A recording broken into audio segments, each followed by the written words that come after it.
Жакында эле эң ири деп эсептелген мамлекеттик каналдар КТР менен ЛТР сүйлөшүп алгандай бир күндө адатынча бийликтин камчысынын алдында Атамекен партиясына карата кара пиар уюштурушту. Анда аталган партияны Россия мамлекетинде иштеп жана жашап жаткан Кыргызстандын эмгек мигранттары күздөгү боло турган шайлоодо колдобой тургандыктары айтылат. Это неправильно, потому что в письменном виде никакая организация, большая часть организации не давала. 27 июль күнү Атамекен партиясы бардык саясий күчтөргө жана партияларга таза шайлоо үчүн деген 10 пункттан турган кайрылуу жасаганы белгилүү. Анда 5 пунктунда даана жазылгандай, кандайдыр бир партияга же шайлоо процессине катышкандарга жалган жалаа жабып, адам укугуна шек келтирген же каралаган технологиялар колдонулбасын деп айтылган.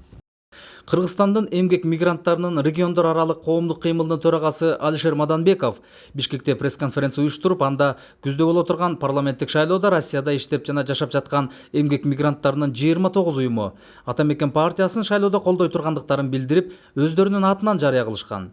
29 уюмдун активисттери өздөрүнүн аты жөнү, жашаган шаарынан бери так жазып, тилектештиктерин билдиришкен. Мен Сибирь аймагында 12 коомдук уюм бар. Ошол 12 коомдук уюмдар биригишип мекендештер деген конгресс түзүлгөн. Ошол конгресстин атынан билдирүү жасап атам.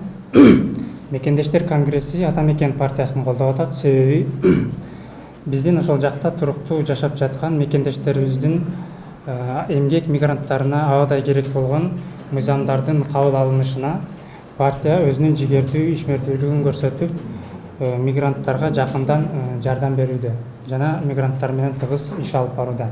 Бүгүнкү күндө негизинен Атамекен партиясынан башка биз кызматташа деген партиялар болуп атат. Бул маселе миграция маселесин кээ бир партиялар мындай көбүнүн жазылымында гана карашып атат. Саясий компаниялар шайлоолор алдында гана же болбосо бир отчет берер убакта элдин алдында биз миграцияда жүргөн кыргыздар менен жолугушуп келдик деп ошол жерде ал жолугушуунун мааниси, мазмуну болуш керек.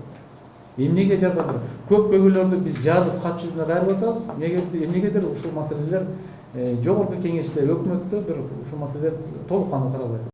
Бирок бул кадам бийлик партияларына жакпай, жалпы мигранттардын атынан сүйлөгөнгө аларга ким укук берди деген таризде атайын аларга каршы адамдарды таап сүйлөтүшкөнү, мамлекеттик ири каналдардан көргөзгөнүн шайлоо алдындагы ыплас технология деп атауга болот. Далил катары айтсак, 20дай уюм каршы пикирде деп айтылганы менен алардын 12синин аты жөнү, фамилиясы жок, жөн гана шаарлардын аты жазылган кагаз менен билдирүүлөр таркатылган. Ал эми Кыргыз биримдиги коомдук уюмунун өкүлү Шакиров Абдыганы ал кагазды көрбөгөнүн, кайрылуу туурасында маалыматы жок экенин билдирди. Мен Кыргыз биримдиги коомдук уюмунун жетекчиси катары КТРК телекомпаниясында айтылган информацияга өзүм оюм билдиргим келип турат. Биз Талайбек Мусапакулов менен Алишер Маданбековдун Жаныш Бакиев менен иштеген деген информацияны берген эмеспиз. Андай информацияны биз билбейбиз. Ошондуктан айтат элем, негизги ой мындай бирөөдүн атынан туура эмес, анан өзүнүн оюн чагылдырып жазып койгон журналисттерге мен ойлойт элем, ошо наразычылык депчи. Эми Россия Федерациясында жашап жана иштеп жаткан Алишер Маданбеков ким экенине токтолсок, ал Орусиядагы абройлуу кыргыз диаспорасынын өкүлү.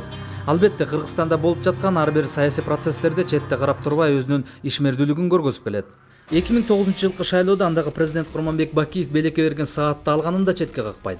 Ал эми 2012 жылы 23-25 февралында президент Алмазбек Атамбаевден да Москва шаарынын Дружба паркына Айкөл Манасын айкелин орнотууга кошкон салым үчүн президент Алмазбек Атамбаевдин ардак грамотасы менен сыйланган. Мындай алган сыйлыктары жана кызматтары үчүн Кыргыз бийлигинин бардык бутактарын карасак, Бакиевдин кызматкерлери азырда жогорку бийлик тепкичтеринде отурганын көрүүгө болот. Алсак, Илим Карпбеков коомдук телерадио корпорацияны жетектеп жатат. Сапар Исаков болсо президенттик аппараттын тышкы саясат бөлүмүн башкарып турат.